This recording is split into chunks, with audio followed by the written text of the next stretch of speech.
Ladies and gentlemen, today is May 17, 2016, and this is the KNKL Show, episode 293, where we learn to be better artists. My name is Keenan Lafferty, and I would like to welcome you to a show where we are going to be talking about the Pharah piece for the 21 Days of Overwatch. And if you don't know what that is, it's an awesome event sponsored by DeviantArt and Blizzard, and I was contacted along with a bunch of other awesome artists to create. Go check it out, by the way. The link is in the description. We were contacted to create a bunch of cool renditions of all the Overwatch characters. Hey, isn't that awesome? We're going to be talking about how we went into that today. But before we get into the actual tutorial and / time-lapse, we need to take a stroll down the lovely lane because you guys have been being awesome and submitting your art. If you'd like to go check out all these for yourself, then just type in that tiny URL / KNKL fanart. Like the page, submit your art. That could be you right there, scrolling past. That could be you. So go do it. Ladies and gentlemen, thank you so much to all the artists once again for sending in your work. As always, it makes my day, and it makes a really nice part of the show. Really dig that stuff. Alrighty, ladies and gentlemen, with all that out of the way, let's go ahead and get into today's time lapse because we got a lot to cover. We're covering sketch lifting, refinement, and all that stuff, and backgrounds, but we'll get into that in just a moment. Okay. So the first thing we want to talk about is this is about where we left off last week. And if you'd like to go back to the video from last week, then click on this picture right here because that will take you back a week and you can see how we got to this point. A lot of important things in there. Thumbnailing, sketching in things with guns and geometric things, all that stuff. So click here to go see that. But we're talking about today refinement. So we're going to go from here to here and I have the time lapse. I have prepared the time lapse to help illustrate, entertain, not so much educate, but we're going to entertain you with this right now. And then I'll pause it every now and then, and I'll do some live tutorials for you guys. But in the meantime, we're just going to kind of take it easy.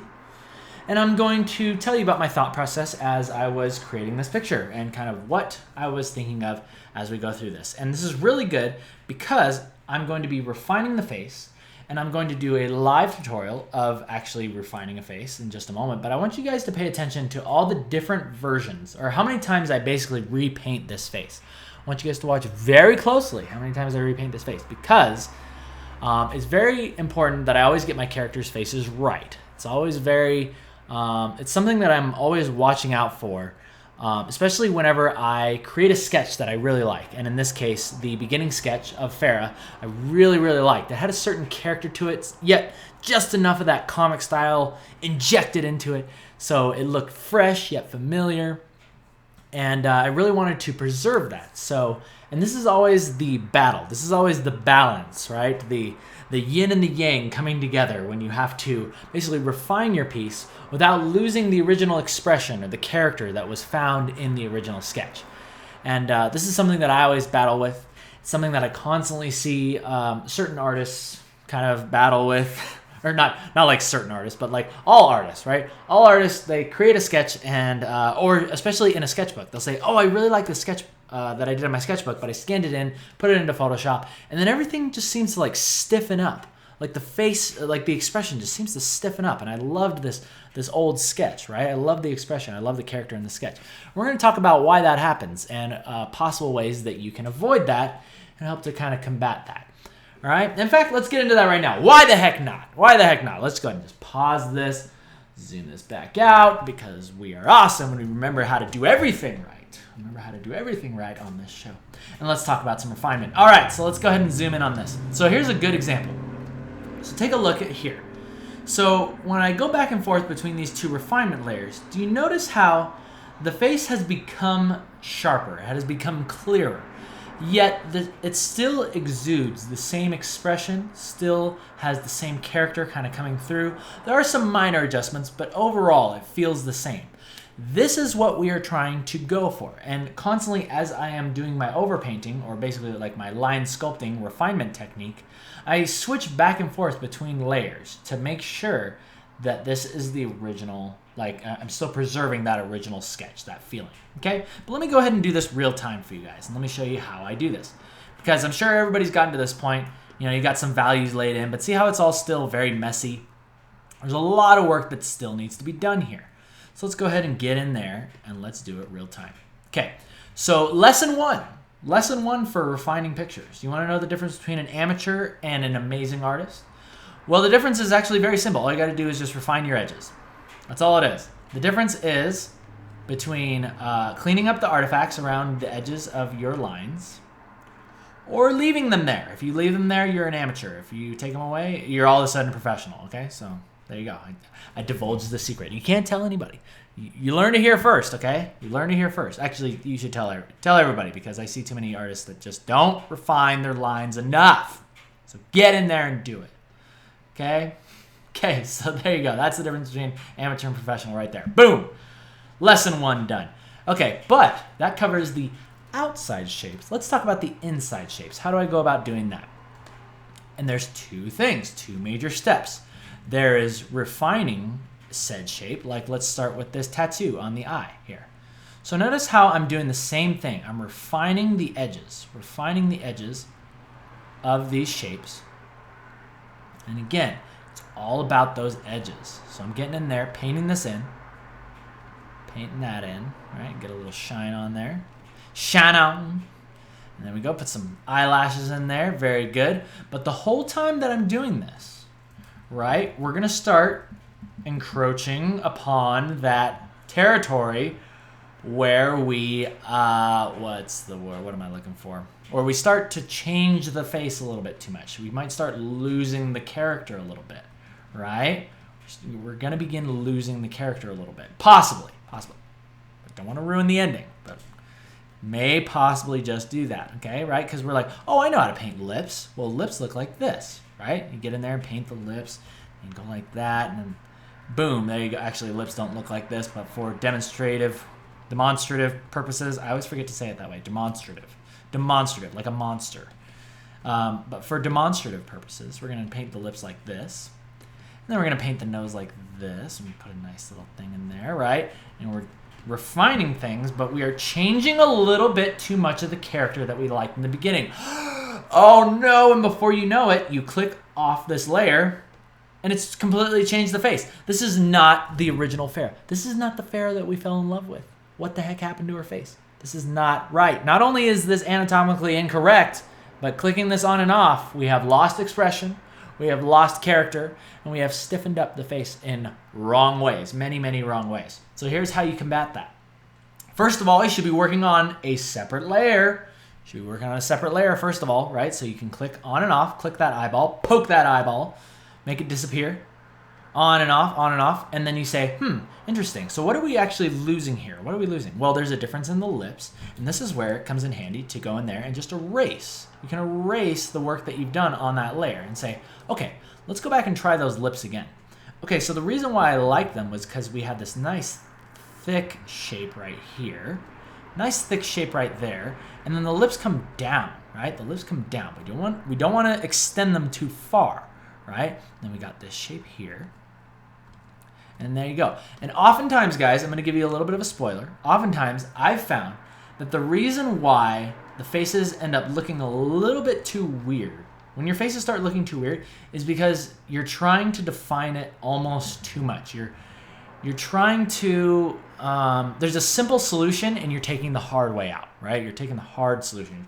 You're thinking that it's a complex, refined thing that you have to do with the face, when in actuality, the solution is oftentimes a very simple thing that you have to do. And that has to do with just turning this on and off and taking a look. And I like to call this animation. You want to watch for animation that's happening. Because let's say that we drew this nose and we repainted it, and then we like moved it up a little bit, right? So we did this type of thing. And that might look good. Sometimes not all of your changes are going to be necessarily bad, but this is a good example of animation. Do you see how the nose is now moving up and down, up and down?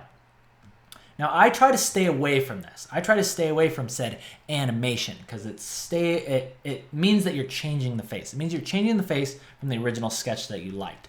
Rather, what you want is to have like the animation, or basically the only changes that are going to happen is that it's going to look like a refined version of what was already there. All right? So there we go. Whoops. There we go, a little too much animation there. Okay? And make sure to keep your values and your transitions in your face nice and smooth, nice and smooth. Also keeping in mind the planes of the face, right? Because we discussed planes. planes of the face. And let me give you guys a quick little tutorial on planes of the face.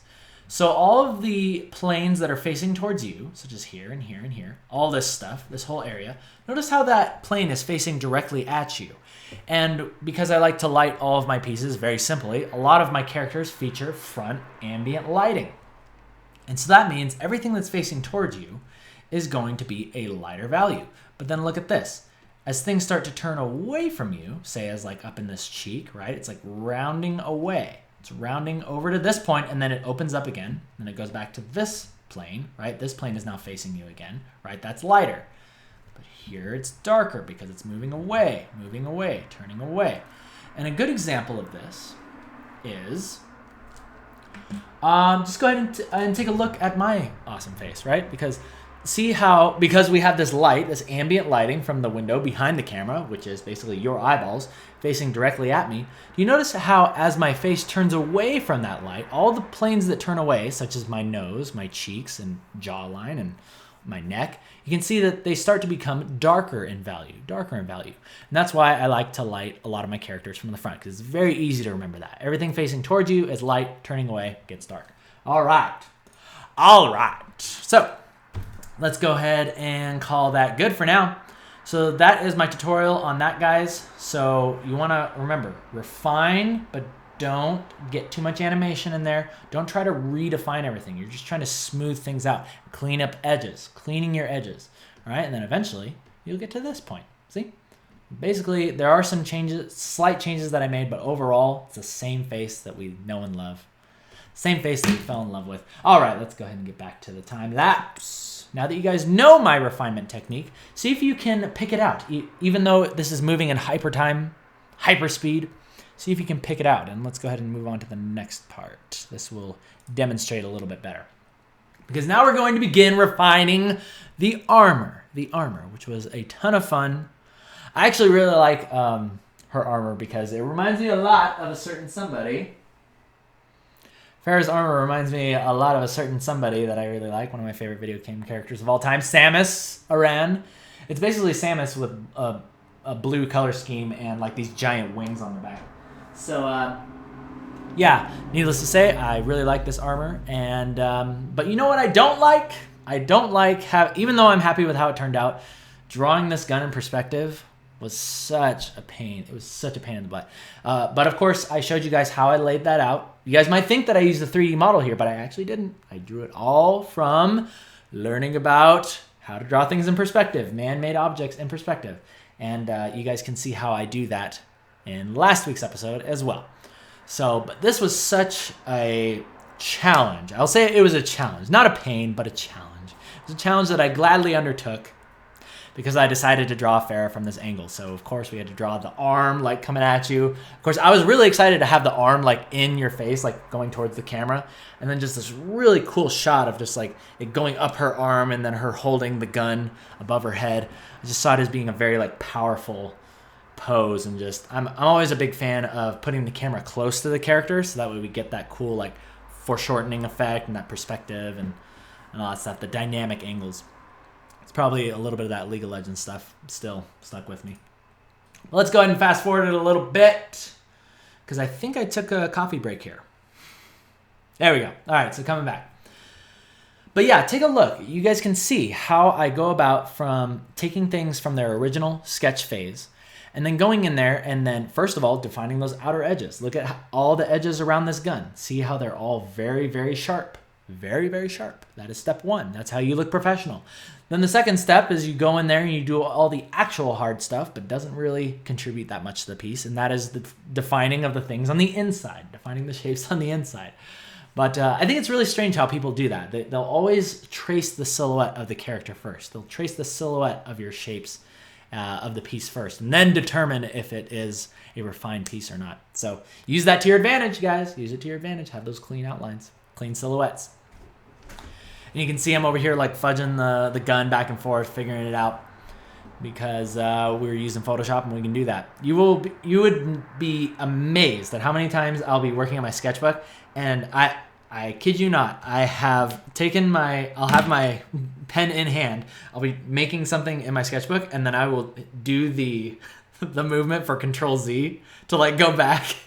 Even though, I mean, obviously we can't do that. We don't have the technology to do that yet, but we're working on it. I hear Adobe's working on a sketchbook that can backspace or Control Z in real time.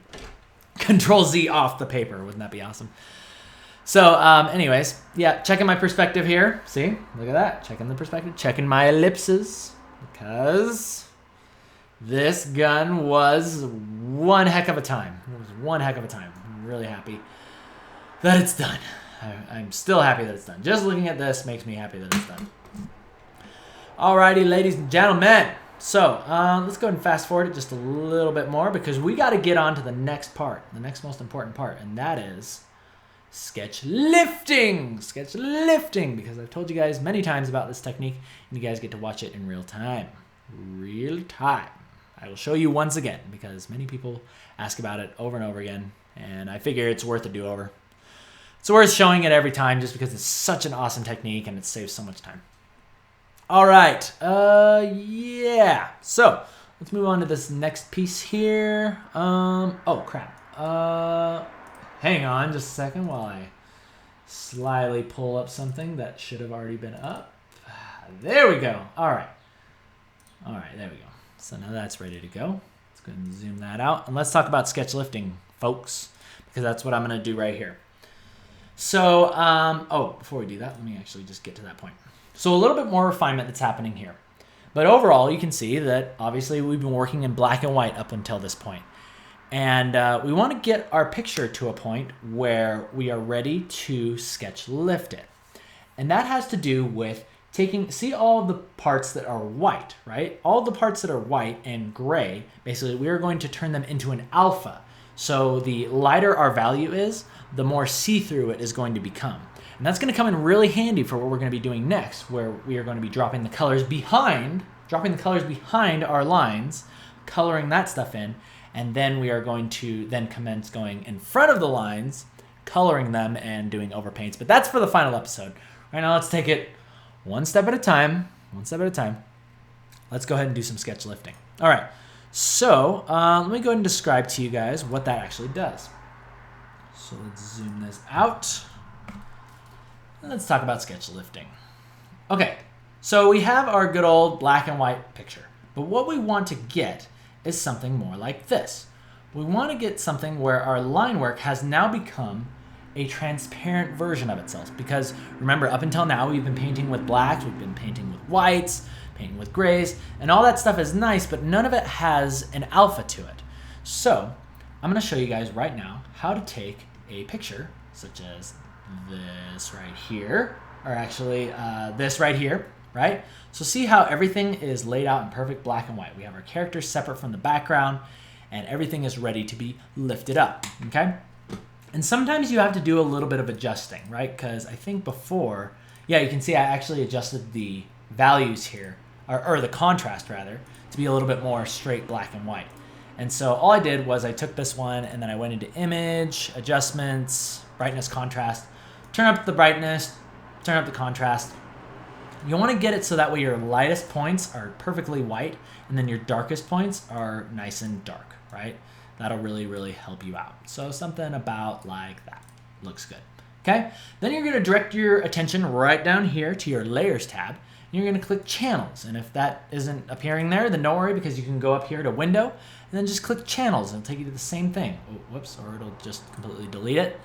If it's already up, but don't worry, just click it again and then it comes back. Okay, so then you'll see RGB, red, green, blue. What is all that? Doesn't matter. We're not using any of that. All you got to worry about is this magical little button at the very bottom, and I hope that you can actually see where my mouse is. So go ahead and click that, and then you'll head back to your layers, hit Shift-Control-I, okay, following me so far, and then create a new layer, and then I'd like you to fill that layer. Fill it with whatever color you choose. This one's going to be the foreground color. Okay? And look at that. You now have a blue color, or a whatever color you chose, version of your drawing. And then if you take away the background, whoa! Oh, we just turned it into a alpha version of our sketch. Hey, oh my gosh, that's just saved us so much time. It's a miracle. All right, cool. So that's how you lift your sketch. And that's going to come in really handy for what we're going to do right right now, this next thing. And that is masking our character. So I'm sure you guys have always come to this point. You're like, all right, got some awesome line art. It's time to start masking. Let's go ahead and get our brush out and get our masking brush out as well, which is our nice ink brush. All right, let's get to masking. Okay, yeah. Oops. All right, let's go and erase a little bit of that. Yeah, and then you spend the next hour and a half masking out your character manually. But you do not do this. You do not do this. If you're a viewer of this show, I don't allow you to do this because there's a much easier way to do it. There's a much easier way, and it's going to save you a ton of time, and I'm going to show you how to do it. Okay? So what you're going to do is you're going to pull out your magical wand, your wand tool. You're going to wand everything around your character, okay? And this has to do with something I taught you earlier. Do you remember when I was talking about refining those edges? Remember when I talked about having nice, clean, crisp edges? This is going to come in handy right here. It's going to come in really handy. Okay, so wand everything on the outside. Then you're going to go to Select. And then you're going to go to, Select Inverse, Shift-Control-I, right? Or actually, sorry, do this. Select everything on the outside. You're going to go to Select, Modify. You want to expand it by a little bit. I usually choose about 3 pixels. That works pretty well. And what that does is if you take a look closely, it actually pulls in your selection just a tiny bit. And this helps eliminate a lot of those little artifacts and fragments. I'm sure you've seen something like this where you'll wand something and go to color it. And then when you zoom out, it has like weird little pixels kind of like sticking out of the line work. This helps to alleviate that, right? Expand it into the line work. And then you're going to hit Shift-Control-I, which is going to invert it. Can you guess what we're going to do next? That's right. We're going to fill it. And there you go, ladies and gentlemen. Now look at that. You have a perfectly laid out character mask. And it saved you a ton of time. And now you can go in there and you can begin masking out your character. Okay, but I think we're getting a little bit ahead of ourselves because there is something else that we have to do before we begin masking our character. Let me go ahead and zoom. Okay, so here's me doing the sketch lifting process. Let me go ahead and zoom in right here. Here's me sketch lifting. And now we're going to move into the background. We're going to move into the background, which I have oh so awesomely not time-lapsed because I suck and I totally forgot to time-lapse this part. But fear not, because I will show you how I go about making my backgrounds. And this leads me to the next part of our show, which is the most important part, the question catapult.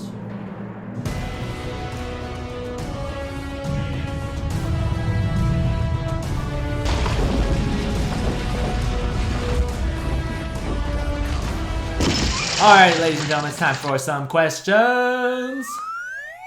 Thank you for casting them over the castle walls. This one is coming in from the KNKL IMZ, and this one's coming in from RoseX.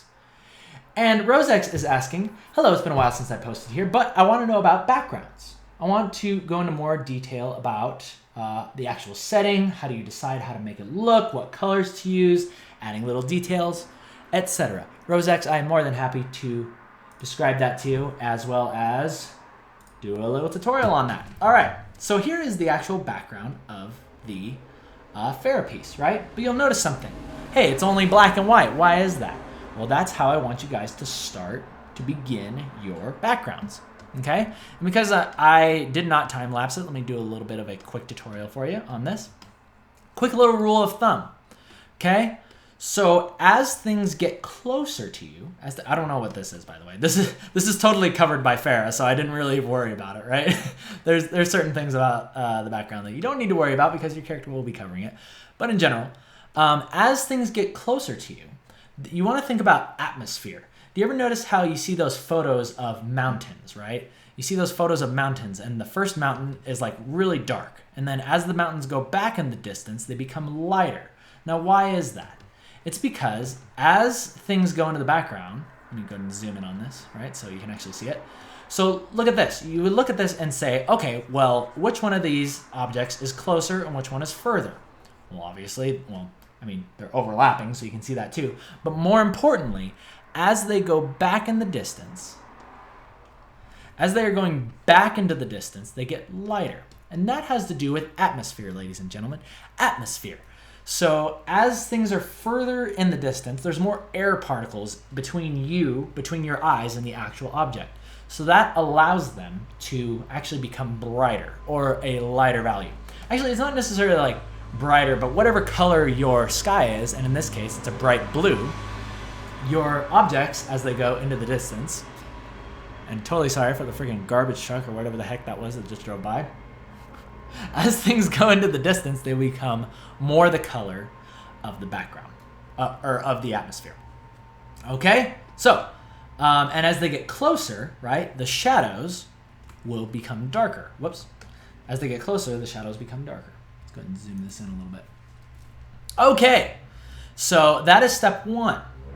Now, you guys might also have some questions about the perspective that I used.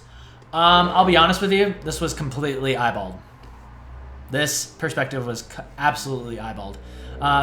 Normally I try to set things up a little bit more, properly.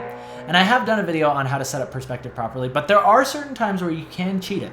And this is one of them. And the reason why I was able to cheat this perspective is because most of it was actually covered up by the character. A lot of the background is covered up by the character. The only thing that would be a tell as to the perspective is this one line, right? Even these buildings in the background, they're kind of like these obelisk-looking things. They don't really have they don't have perfect perspective to them, so we can get away with a lot of that stuff. Even this dome, right? A lot of dirty little tricks in here that allow you to cheat the perspective. So that is not so important. I won't go into perspective on this because this was not done the proper way, but rather a good example of when you can get away with eyeballing it, right? And in this case, it's really nice because also the angle helps a lot too because we're looking up. We don't need to see a lot of detail of what's happening in the background. Okay, but anyway, most important thing that we're going into, and this is answering your question, Rose X, is how do we choose what colors are in the background? And that has to do with gradient maps. Whoa, look at that. We just colored the entire background. How do we do that? I'm going to show you right now, okay? So after you're done painting in your background black and white, I'd like you to go to Layer, New Adjustment Layer, and then go to Gradient Map. Go ahead and hit OK, and then gaze in amazement as your picture gets completely corrupted and turned into a post-apocalyptic world, okay? But that's okay because you can click this bar right here and choose some new colors. How about this one, blue and orange? Why not? Let's go ahead and pick that one. And the way that this works is that everything, basically you want to think of it as the color on the left represents your darker values, right? Your darker grays. And then the color on the right represents your lighter colors. And then you can add more colors in by moving these little sliders left and right. Say, let's add in a bright white. Super bright white.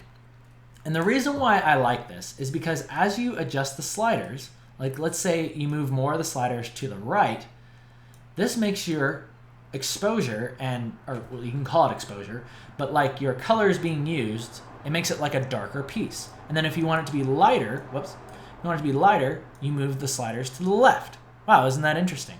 So, but the reason why I like this the most is because it allows you to pick and choose. You can kind of cycle through these colors and see how it affects your piece. And this really helps you to save a ton of time. I'm sure you can see why this helps. Okay? So that's step one. That's step one, gradient map. Okay, so we ended up going with this one. Let me go ahead and show you the exact colors that we used. So for this one, I used this blue for the mid-range color. See how I moved the colors a little bit to the right, making it a darker piece. And then for our shadows, I used this super dark purple. Okay? So, but then this leaves us with a curious question because blue isn't the only color that we want to use in this piece. We also want to have the buildings contrasting with sort of like this yellow and this orange, okay? And then you ask, well, how the heck do you do that? Well, you just add another gradient map. Another gradient map on top fixes that problem, okay? So, and then you'll notice there's a little mask right here. There's a mask. What happens if we delete that? Oh, interesting. It turns the entire picture orange, right? So here's how you add those two together, is you take this gradient map and then you click this button right here to create a mask. And then you want to make sure that you have black selected. And then take out your, whip out your soft brush and then begin erasing. Erase away where you don't want that gradient map to exist. And then voila. It's actually really cool because you can totally like mess this up. You can totally mess this up and go like, oh, whoops, totally put some blue into that building. Didn't mean to do that. And then you can go back in there with your eraser tool, and then you can erase it back in. Anywhere that you erase will put that other gradient map back into it, okay? and then you kind of push and pull these two gradient maps together. And you can do this over and over and over again, as many times as you want. And then here's another cool thing is, oh yeah, if you ever want to edit your gradient maps, click this little Pokeball right here. Click the Pokeball, release the Pokemon within, and then you can go in here and be like, okay, well, I think this is exactly what I did. I had it like this before. And I was like, okay, this looks good, but I feel like there needs to be like an intermediate color between to kind of heighten the feeling that there's like a sunlight on these buildings, right? So you can go in there, kind of play around with this stuff, choose new colors, find something that you like, right? And it updates in real time. See, like if I change this to like teal, see it changes the colors to teal, the light to teal. And this is such a cool way to light your picture, light your background, and get a really quick feeling of what your background is going to be. Especially your atmosphere color, which is our sky, because that is going to be affecting all of the ambient, right? The ambient occlusion and the shadows of our character. They're all going to go towards this blue, and then also like the buildings. And then it allows you to slap your character right on top of that, and then you can choose your colors to go along with the setting. And that, ladies and gentlemen, is how you create backgrounds with gradient maps. And I hope that helps you out, Rosex. Start in black and white, put those gradient maps on there, and then you can do all that overpainting stuff later on. But overpainting is going to come into play at the very end. That is going to be the last episode. But until then, let's go ahead and finish up this time lapse, finish up the show, and go on about our day, because we got a lot of stuff to do. Got a lot of stuff left to do. In fact, okay, so here we go right here. Okay, so here is me doing those gradient maps in hyperlapse time. So you can see me kind of fooling around with the colors over here. And then I'm going to go ahead and drop in that second one right there. Drop in that second one on buildings. And see, here I am adjusting the color on the buildings. And then what I'm going to do is I'm going to go in and I'm going to pull out each individual mask of the character. Now this is the last thing that I'm going to leave you guys with before we end today. And that is the importance of going in and making sure that each color or each material of your character is separated out. Because this is also really going to help you with your color selection. This is going to help you with choosing colors that go along with your atmosphere color, along with the sky, and along with the background. Because too often, people will draw these, or they'll paint something, and then they'll do a background. And then they'll realize, oh man, the way I painted this character, it doesn't go with any of the colors in the background. It doesn't look like they belong in the background, is what I hear a lot of. And so that's why I personally like to sketch lift the character, put a character mask behind it, do the background first, figure out what colors are in the background first, because then you can choose all of your colors to go onto your character, and then they look like they belong. They look like they belong in the background from the very beginning. That's always really handy. All righty, ladies and gentlemen. All right, cool. So, yeah, I think that is gonna be about it. And if you're curious about this, if you're curious about looking at all these layers for yourself, don't worry, because they're gonna be of course I would screw up right at the end. They are going to be available on the Patreon. And speaking of the Patreon, before I actually show you guys how to get to that, I do need to say thank you to my amazing sponsors. Thank you, Laura Bashir. Thank you, Cody Turner. Thank you, David Cariello. Where the heck is the music? Here it is. My amazing sponsors: Ian Trowell, Megan Gwynn, Matthew Silver, and Infinite Scribbles. Thank you guys so much for sponsoring the show. These are my amazing sponsors from Patreon. And speaking of the Patreon, hey, that's perfect. Now we can talk about that. If you want to support the show, you can click on this picture right here to go download not only this PSD, but all the PSDs from the past. Go ahead and dissect the layers, take a look at them for yourself. Follow along with the show, if you will. You can have yourselves a good time with that. Click the picture to go do that. And yeah, with all that out of the way, we're going to go ahead and end today's show. Thank you guys so much for joining me on YouTube. Thumbs up if you like it, thumbs down if you don't. My name is Keenan Lafferty. I'll see you guys next week, where we will wrap up the rest of Pharah. And until then, you guys take care. See ya.